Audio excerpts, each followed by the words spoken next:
Hello दोस्तों, अगर आप लोग किसी भी एग्ज़ाम की तैयारी कर रहे हो तो यह वीडियो आप लोगों के लिए बहुत ही महत्वपूर्ण साबित होगा। तो आप लोग इस वीडियो को पूरा देखिएगा। तो दोस्तों, इस वीडियो का पहला क्वेश्चन है, ब्रह्मांड की उत्पत्ति कब हुई थी? यानी जो ब्रह्मांड की उत्पत्ति हुई थी कब हुई थी? कॉमन क्वेश्चन एग्जाम में पूछे जाते हैं बार बार।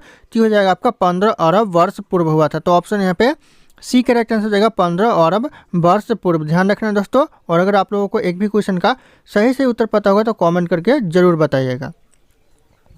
दोस्तों, अगला क्वेश्चन है, ब्रह्मांड का अध्ययन क्या कहलाता है? जो ब्रह्मांड का अध्ययन है वह क्या कहलाता है? तो यह कहलाता है कॉस्मोलॉजी। ध्यान रखना, ऑप्शन ए करेक्ट आंसर हो जाएगा, कॉस्मोलॉजी कहलाता है। एग्जाम में रिपीट होते रहते हैं यह क्वेश्चन, ध्यान रखना आप लोग। अगला क्वेश्चन है, आकाश गंगा मंदाकिनी सबसे पहले किसने देखे थे? यानी जो सबसे पहले आकाश गंगा मंदाकिनी देखे थे वह किसने देखे थे? तो हो जाएगा आपका गैलीलियो ने देखे थे। तो ऑप्शन यहाँ पे ए करेक्ट आंसर हो जाएगा, गैलीलियो ने। ध्यान रखना आप लोग।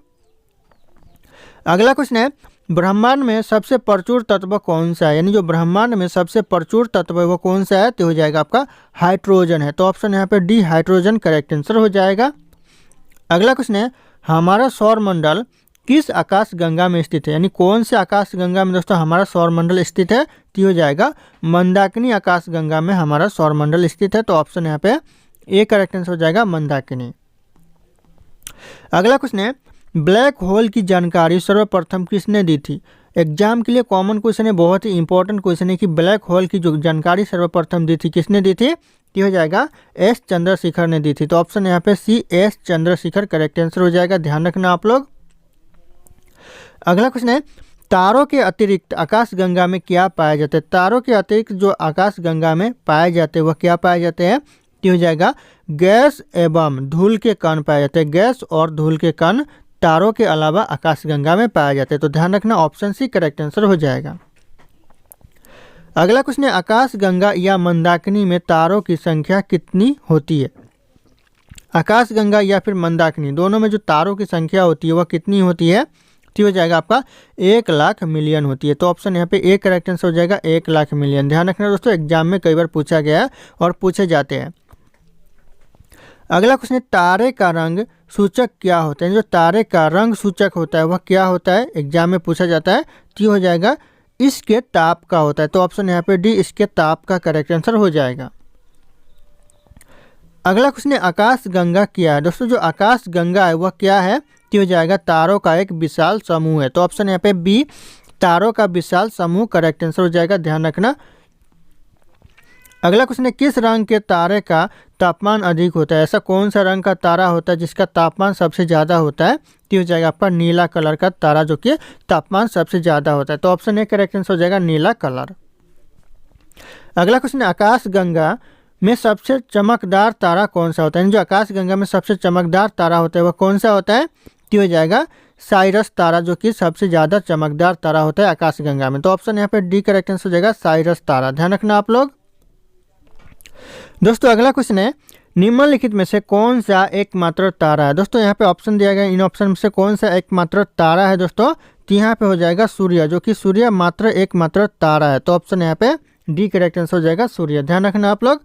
अगला क्वेश्चन है, सुपरनोवा क्या है? दोस्तों, जो सुपरनोवा है वह क्या है? तो हो जाएगा एक विस्फोटी तारा है। तो ऑप्शन यहाँ पे डी एक विस्फोटी तारा करेक्ट आंसर हो जाएगा। ध्यान रखना, एग्जाम में पूछा जाता है।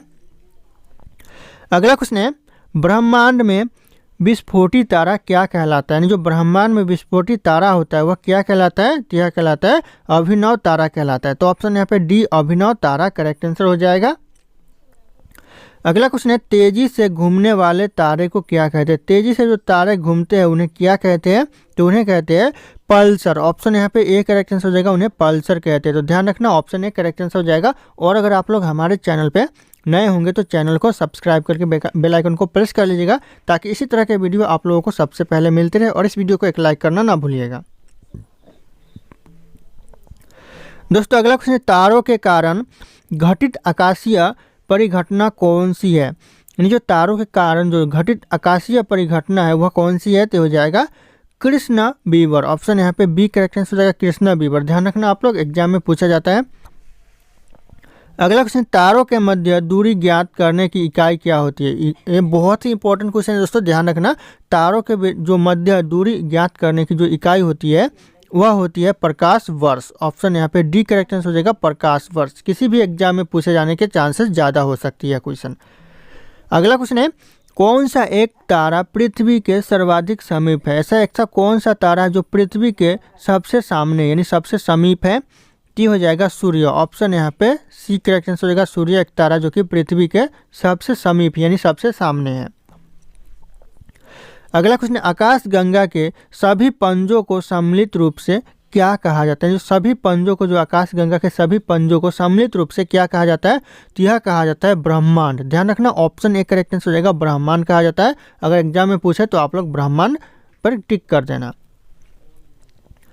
अगला क्वेश्चन है हमारी आकाश गंगा में केंद्र की परिक्रमा करने में सूर्य को कितना समय लगता है। बहुत ही महत्वपूर्ण क्वेश्चन पूछा जा रहा है दोस्तों कि आकाश गंगा में सूर्य को परिक्रमा करने में कितना समय लगता है। तो ये हो जाएगा यहाँ पे 25 करोड़ वर्ष लगता है। तो ऑप्शन यहाँ पे सी करेक्ट आंसर हो जाएगा 25 करोड़ वर्ष। ध्यान रखना दोस्तों, बहुत ही इंपॉर्टेंट सवाल है यह। अगला क्वेश्चन है हमारे अंतरिक्ष में कितने तारामंडल है। हमारे अंतरिक्ष में जो तारामंडल है वो हो जाएगा आपका 89 तारामंडल है हमारे अंतरिक्ष में। ध्यान रखना कॉमन क्वेश्चन है, ऑप्शन सी करेक्ट आंसर हो जाएगा 89। अगला क्वेश्चन है जिस तारामंडल के तारे ध्रुव तारे की ओर संकेत करते हैं वह क्या कहलाते हैं। दोस्तों जिस तारामंडल के जो तारे होते हैं वह ध्रुव तारे की ओर संकेत करते हैं वह क्या कहलाते हैं, तो वह कहलाते हैं सप्तऋषि। ऑप्शन यहाँ पे ए करेक्ट आंसर हो जाएगा सप्तऋषि कहलाते हैं। ध्यान रखना आप लोग। अगला क्वेश्चन है तारे अपना जीवन कैसे प्राप्त करते हैं। दोस्तों जो तारे होते हैं वह अपना जीवन प्राप्त करते हैं, कैसे प्राप्त करते हैं। टी हो जाएगा यहाँ पे उपयुक्त ए और बी यानी दोनों से, यानी यहाँ पे नाभिकीय संलयन से भी प्राप्त करते हैं और यहाँ पे गुरुत्वीय संकुचन से भी प्राप्त करते हैं। तो ऑप्शन यहाँ पे ए और बी दोनों करेक्ट आंसर हो जाएगा। ध्यान रखना इसीलिए यहाँ पे ऑप्शन सी है उपयुक्त ए और बी दोनों करेक्ट आंसर हो जाएगा। अगला क्वेश्चन है निम्नलिखित में से कौन सा सौर मंडल का भाग नहीं है। इन ऑप्शन में से जो सौर मंडल का भाग नहीं है वह कौन सा है, तो हो जाएगा निहारिका जो कि सौर मंडल का भाग नहीं है। तो ऑप्शन यहाँ पे डी करेक्ट आंसर हो जाएगा निहारिका। बाकी यहाँ पे ध्यान रखना जो क्षुद्र ग्रह है और यहाँ पे धूमकेतु है और ग्रह है ये सारे सौर मंडल का भाग है। तो यहाँ पे एक निहारिका है वही यहाँ पे सौर मंडल का भाग नहीं है। तो ध्यान रखना आप लोग। अगला क्वेश्चन सूर्य के चारों ओर घूमने वाले ग्रहों की संख्या कितनी है। सूर्य के जो चारों ओर घूमते रहते ग्रह है उनकी संख्या कितनी है, तो हो जाएगा 8 ग्रह है। ध्यान रखना ऑप्शन यहाँ पे बी करेक्ट आंसर हो जाएगा 8 ग्रह जो कि सूर्य के चारों ओर घूमते रहते हैं। अगला क्वेश्चन है सूर्य के पृथ्वी से लगभग कितने मिलियन किलोमीटर दूरी है। दोस्तों यहाँ पे ध्यान रखिएगा एग्जाम के लिए बहुत ही महत्वपूर्ण हो सकता है कि जो सूर्य से पृथ्वी तक लगभग कितने मिलियन किलोमीटर दूरी है। तो हो जाएगा यहाँ पे 150 मिलियन किलोमीटर दूरी है। तो ऑप्शन यहाँ पे ए करेक्ट आंसर हो जाएगा 150। सारे के सारे क्वेश्चन कॉमन क्वेश्चन है एग्जाम के लिए, तो आप लोग ध्यान रखिएगा सारे क्वेश्चन के ऊपर।